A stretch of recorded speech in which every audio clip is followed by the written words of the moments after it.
So they're looking for meaning in some kind of end of history. Right. The reason why I don't think AI is coming anytime soon is because a lot of the advances in so-called AI today are what we call narrow AI. They're really in pattern recognition, machine learning to figure out like what is that object on the screen, or how do you find this signal in all of that noise. There is nothing approaching what we call creative thinking.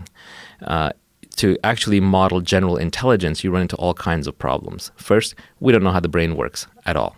Number two, we've never even modeled a paramecium or an amoeba, let alone a human brain.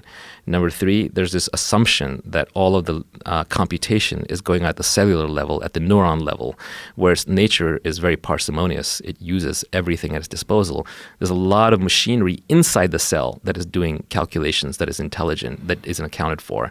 And the best estimates are it would take 50 years of Moore's law before we can simulate what's going on inside a cell near perfectly, and probably 100 years before we can build a brain that can simulate inside the cells.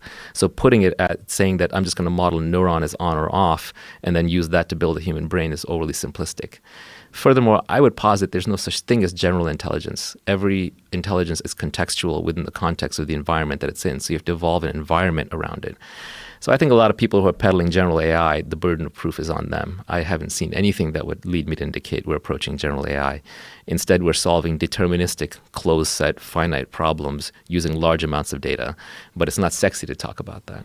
If you're talking about mirroring the actual abilities of cells, or are you talking about recreating the actual mechanism? Like what is going on inside cells and biological organisms? Yeah, we just don't know how intelligence works. Right. We don't know. We literally have no idea. So most of the AI approaches basically say we're going to try and model how the brain works, but they model at the neuron level, which is saying this neuron's on, that neuron's off. Right. They're combining their signal.